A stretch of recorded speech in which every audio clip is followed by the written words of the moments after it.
Hi, this is Majo John Madden broadcasting from Brownsville, Texas. I recently did a review of the BetterHelp therapy app system, which I was really dissatisfied with, and you can find that elsewhere. But they had me fill out a questionnaire about me, and I think my answers are pretty useful and interesting, so I'm just going to record what I said to them on the questionnaire. After 30 years of being misdiagnosed with bipolar disorder and taking terrible psychotropic drugs, 3 years ago I had a major spiritual experience and woke up.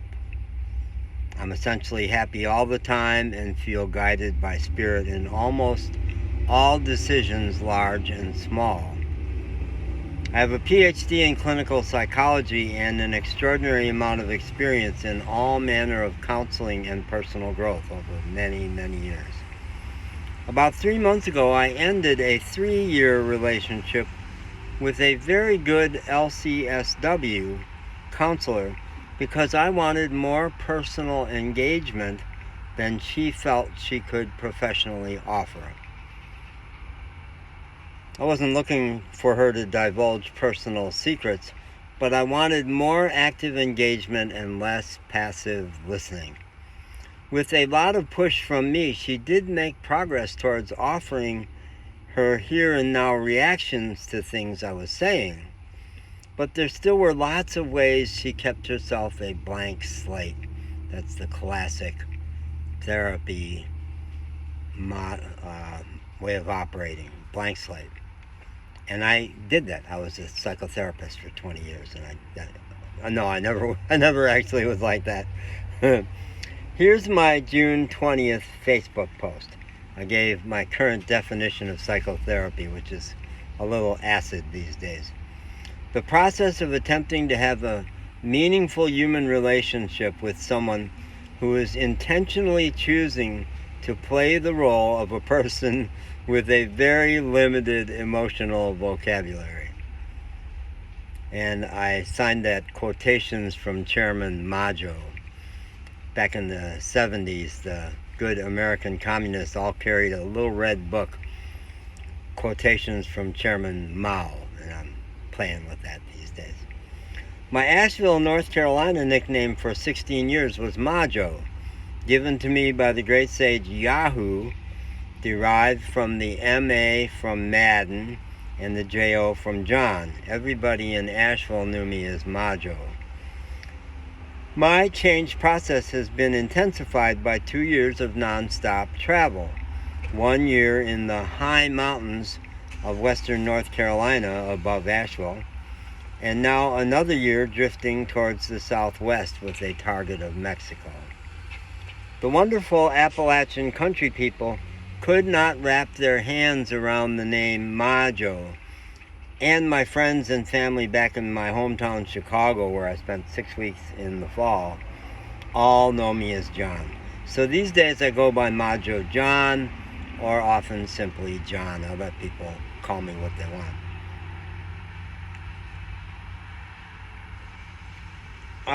In any relationship, and certainly any healing relationship, I will be a handful and will require a very self-secure counselor. I eschew all those hierarchical titles for myself, and I used to wear a bunch of them, and for others.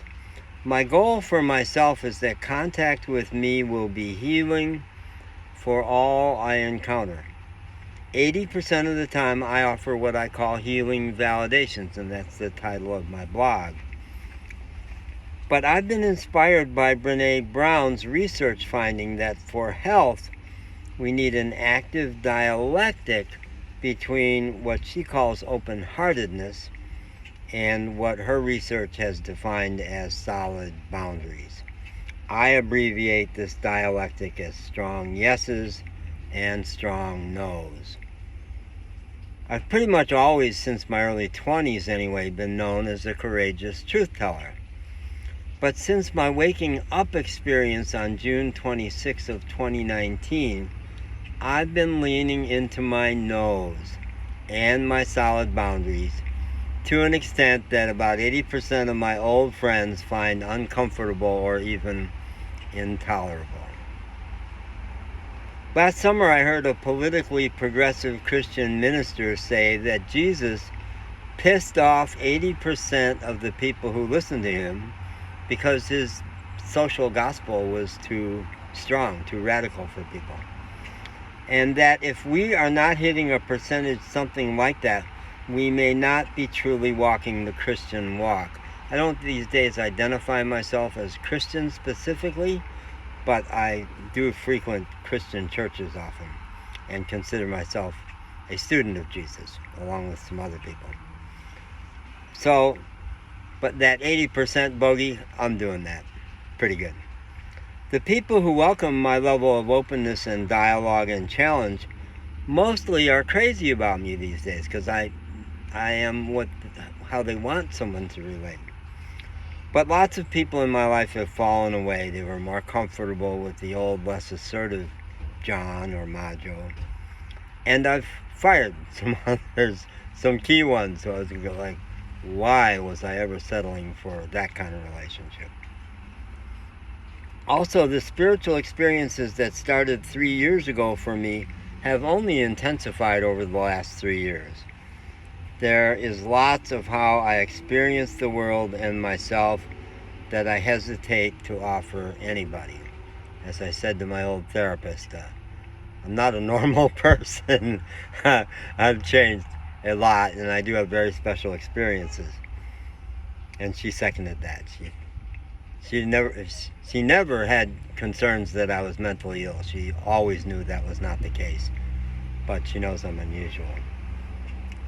I don't believe that waking up makes me special. I think it's what we're all supposed to do, but not many people are doing it. People want to stay in their comfort zone, and waking up is way outside of my comfort zone. I think for anybody it is.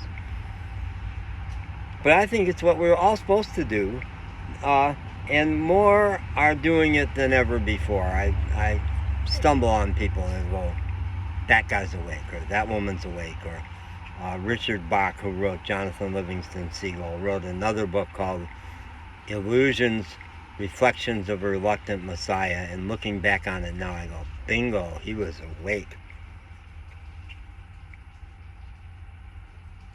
You can learn more about me from my Facebook page, Majo John Madden. I'm not posting there these days, but it's set as public, and we don't need to be Facebook friends. And you'll find a lot of stuff from the last year because my blog, Healing Validations, had problems for a while. Also, I'll include a link to a 46-minute podcast interview with a bright guy and good interviewer done a year ago in Louisville. Okay, that's one slice of me. One slice of the Majo pie.